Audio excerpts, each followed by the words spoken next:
I loved Mary Bullock. She was an amazing person, a good friend, and a loyal client. She understood the arts. She was an artist herself. Mary Bullock was a founder of the Port Richmond North Shore Alliance, which started as the Port Richmond Strong Civil Association. The sudden loss of Mary is a terrible tragedy and a major loss for the community of Port Richmond, the North Shore, and all of Staten Island.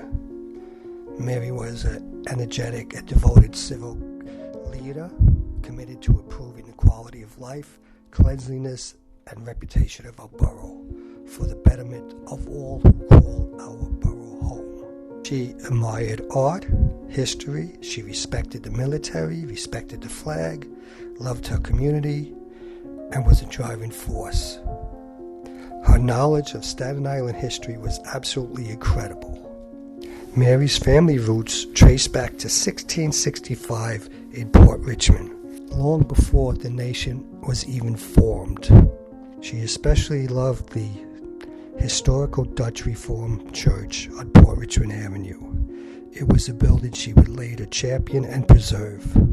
She will be missed. Her legacy in the borough will persist indefinitely. It's hard to forget someone who gave us so much to remember.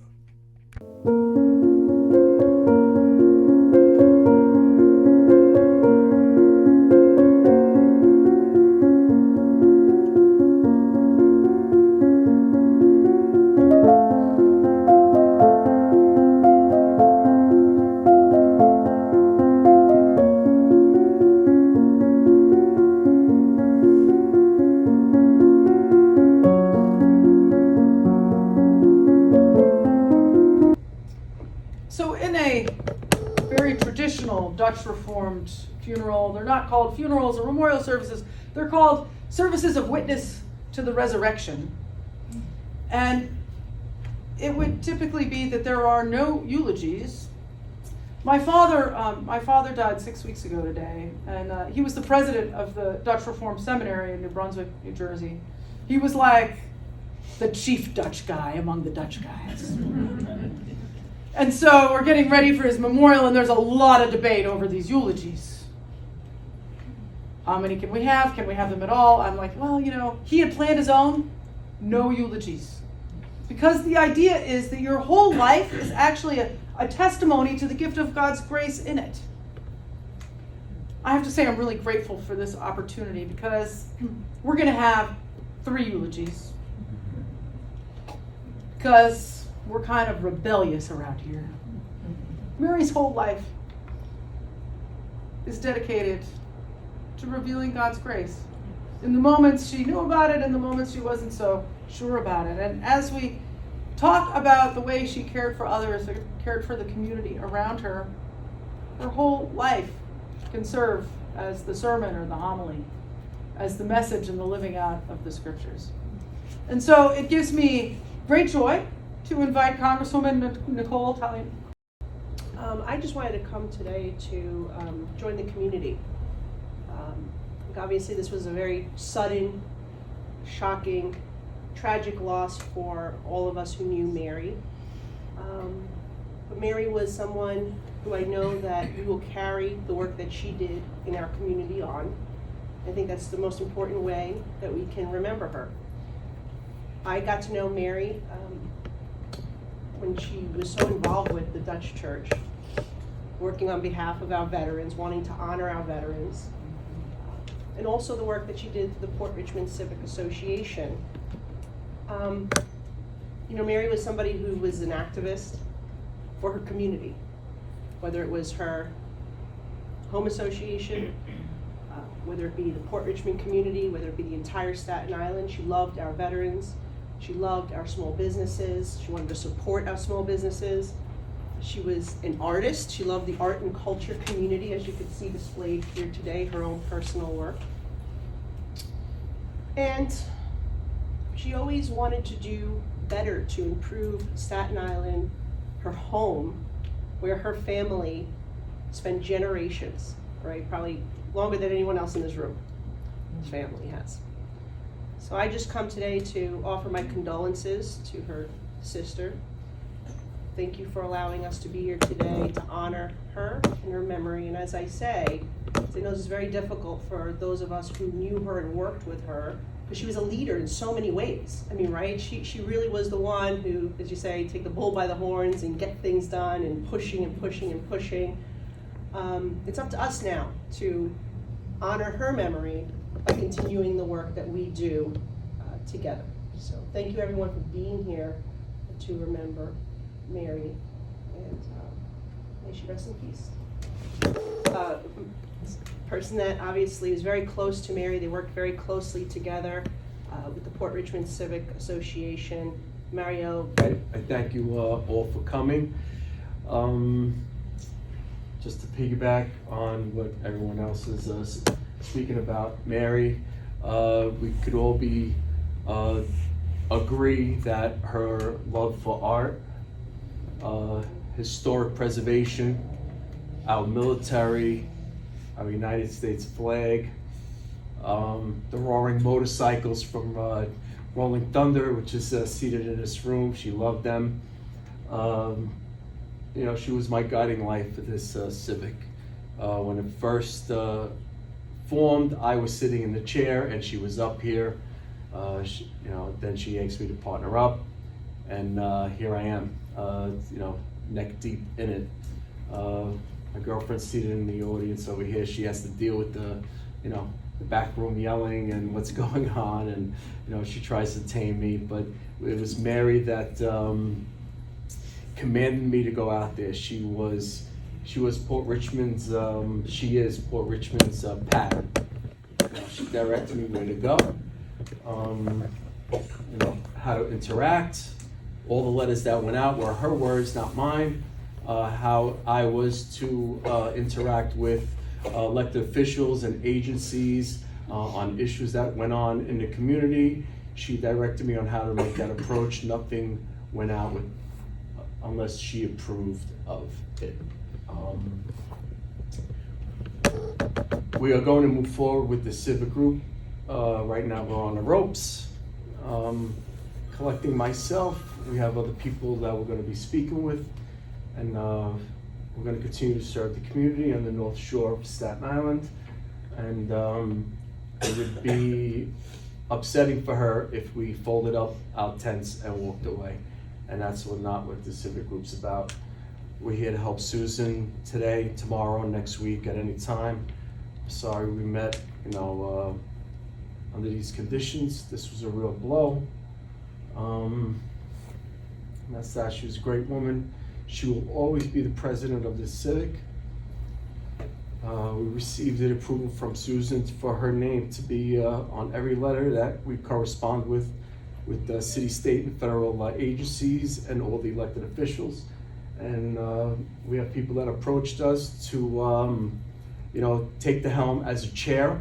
I am not, and I will never take the position of president of the civic group. We're just going to move forward, and we're going to keep her memory alive through the civic group, respecting the flag and honoring our veterans and helping the community. I don't want to keep you all. I thank you all for coming. She would appreciate it. Just keep her memory alive by you know, supporting the civic group and supporting our military. I thank you very much. Hello, everyone. Just here to share a few personal notes about Mary and stories that maybe some of you haven't heard. So I'll just take a few minutes to do that. On the afternoon of March 29th, 2024, I stepped onto my porch to find a man looking down at a piece of paper. He looked up at me and asked if I knew Ellen Gennari, and I said, yes. He looked at the paper and asked if I knew Mary Bullock. I said, yes. He blurted out a few disconnected words that I could barely understand. Car, Tarji Street. I opened the door and pointed him to a seat at my dining room table. I heard the word accident. I said, is Mary all right? He shook his head, no. I gradually realized something terribly wrong. had happened, as he struggled to describe to me that Mary had been in an accident, that she was no longer alive. He was at my house because I was listed as her emergency contact. As he gave more descriptions and asked more questions, I struggled to comprehend what he was saying. Did I know anyone else he should contact? Did I have any information about a family member he could notify? How did I know her? How long? I told him she had a sister named Susan who lived in South Carolina, but I had no contact information for her. I said I met Mary through my husband, who she used to work with in a Manhattan advertising agency many years ago. How long had I known her? As I tried to recall a timeline, I realized I first met Mary shortly after my family moved to Staten Island, more than 40 years ago. My husband brought her and her husband at the time to St. George to look for affordable housing, big enough for painting studios and an easy commute to work. They found a suitable apartment where her husband painted and Mary commuted to Manhattan to work and quickly became an active part of St. George community. She joined the burgeoning food co-op, helping to clean and organize the space, and joining others who made weekly Thursday night midnight trips to Hunts Point Market in the Bronx to buy fresh produce to sell at the neighborhood market on Saturday. She later moved to Florida, but frequently kept in touch with my husband to get news from the neighborhood. When she decided several years later to return to New York, she set up her studio in our ground floor apartment. She quickly became part of the local arts community through the art lab and a Brooklyn group called Brooklyn Waterfront Artists Coalition. When Detective Gennari left my house, I began thinking, who else might have more information that would allow us to reach her family? I called Theo Dorian, a former president of the St. George Civic Association.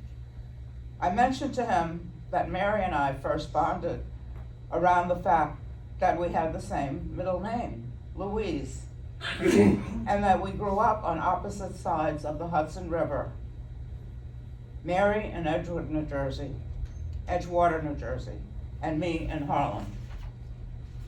There was a ferry that crossed the river at that point, back then, and she and I often joked that we were almost neighbors in our childhood. Theo couldn't recall any helpful information when I first contacted him, but said he would think about it and get back to me. The next morning, I had a text from him. He said my middle name story rang a bell for him, and he remembered that both he and Mary were born in Detroit, Michigan. He remembered her sister Susan's married surname and located her apartment in South Carolina. He had already sent the information to the detective. When Susan arrived the following Monday, a support group had already formed as a result of the Saturday article about the accident in the Staten Island Advance. Mary was friendly and outgoing and always interested in meeting new people and learning new information. She lived modestly in a NYCHA senior housing on Social Security and a government pension. When she moved out of St. George, Mary continued painting, showing, and selling her works. She spearheaded and supported many uplifting community projects on the North Shore. Another interest she had was preservation, old buildings, artifacts, and communities. Her interests eventually drew her to Port Richmond. She was drawn by the landmark Dutch Reformed Church, where she helped secure thousands of dollars to repair and preserve parts of the seriously deteriorating building. I believe it may be the oldest Dutch Reformed church in New York City, certainly on Staten Island. A research of the church history led her to an astonishing discovery. Her family shares a direct descendancy from it to her sixth great-grandfather, Pennebaker. He lived in a Dutch Reformed community in Pennsylvania that had no one to perform ministerial services. When he found there was a Dutch Reformed church in Port Richmond, he traveled by horseback to train and study until he was able to become ordained to serve the people of his community in Pennsylvania. Talk about coincidences. After that discovery, Mary cultivated a long-lasting bond with that church and a fondness for the community. She, along with many others, formed a neighborhood association dedicated to uplifting and protecting the community from predatory developers, illegal dumpers, and irresponsible landlords. The group encouraged merchants to clean up their sidewalks and make their storefronts more attractive. They initiated a still growing veterans project to honor community veterans that served in the military.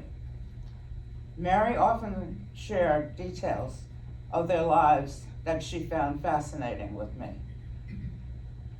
The colorful banners hanging from the lampposts along the avenue today are a daily tribute to their sacrifices and to Mary's community involvement. Today, Port Richmond is a much more appealing, attractive, and thriving community than she found it. Everyone who knew Mary, from her beautiful paintings, community work, and other contributions to Staten Island, are here today to celebrate her extraordinary life. May she rest in peace.